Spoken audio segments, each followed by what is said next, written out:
Hello दोस्तों, आज हम डिस्कस करेंगे मल्टीविटामिन सिरप्स और मल्टीविटामिन कैप्सूल्स और टैबलेट्स के बारे में। यहाँ पर जो मेडिसिन्स होती हैं इनमें मल्टीविटामिन्स होते हैं, मल्टी मिनरल्स होते हैं, अमाइनो एसिड्स होते हैं और एंटीऑक्सीडेंट होते हैं। तो ये क्या क्या काम करते हैं जानते हैं। जैसे कि एंटीऑक्सीडेंट, तो एंटीऑक्सीडेंट क्या काम करते हैं?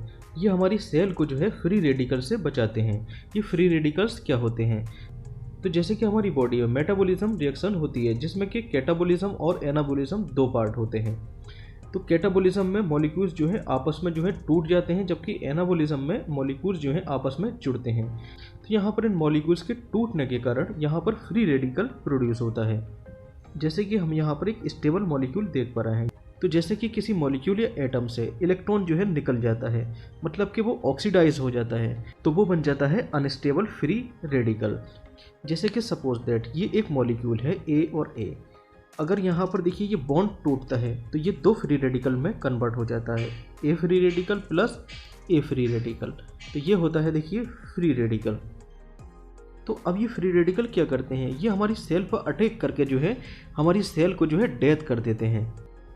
अब इन फ्री रेडिकल से छुटकारा पाने के लिए हमें एंटीऑक्सीडेंट की ज़रूरत होती है। तो ये एंटीऑक्सीडेंट अपना एक अनपेयर्ड इलेक्ट्रॉन जो है इस फ्री रेडिकल को दे देते हैं और फिर से ये जो है क्या हो जाता है, मॉलिक्यूल स्टेबल हो जाता है। तो यही कंसेप्ट होता है एंटीऑक्सीडेंट का। तो यहाँ पर सिरप्स या मेडिसिन में एंटीऑक्सीडेंट होते हैं जो कि हमारी सेल को जो है फ्री रेडिकल से बचाते हैं। और यहाँ पर होते हैं मल्टीविटामिन्स। मल्टीविटामिन्स जैसे कि vitamin A, B, C, D, E. और यहाँ पर होते हैं मल्टी मिनरल्स। मल्टी मिनरल्स जैसे कि आयरन, पोटेशियम, मैग्नीशियम। उसके बाद आता है एसेंशियल अमाइनो एसिड। तो जैसे कि हम जानते हैं अमाइनो एसिड जो है प्रोटीन फॉर्मेशन करते हैं। तो अमाइनो एसिड का काम होता है प्रोटीन को बनाने का। तो बॉडी की जितनी भी प्रोटीन है वो अमाइनो एसिड्स बनाते हैं। अगर देखिए अमाइनो एसिड की कमी हो जाती है तो प्रोटीन बनना बंद हो जाता है। तो अब यहाँ पर हम बात कर लेते हैं मेडिसिन के बारे में। पहला आता है रिवाइटल। तो रिवाइटल में देखिए विटामिन होते हैं बहुत सारे और मिनरल्स होते हैं। ओके, तो कार्बोहाइड्रेट, प्रोटीन, फैट, ये सारे का सारा इसमें होता है। और दूसरा आता है ए टू जेड टैबलेट। इसमें होता है मल्टीविटामिन, मल्टी मिनरल, एंटीऑक्सीडेंट होता है। ओके, नेक्स्ट आता है जिंकोबिट। तो जिंकोबिट में भी देखिए मल्टीविटामिन, मल्टी मिनरल्स होता है ये भी।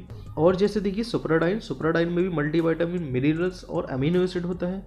और न्यूरोबाइन फोर्ट में भी देखिए विटामिन बी कॉम्प्लेक्स यहाँ पर देखने को मिलता है। और नेक्स्ट आता है बीका डेक्सामिन में भी देखिए मल्टीविटामिन, मल्टी मिनरल्स कैप्सूल होते हैं ये। और इसके अलावा बीकोस्यूल्स कैप्सूल में होता है B complex, vitamin B complex और विटामिन सी।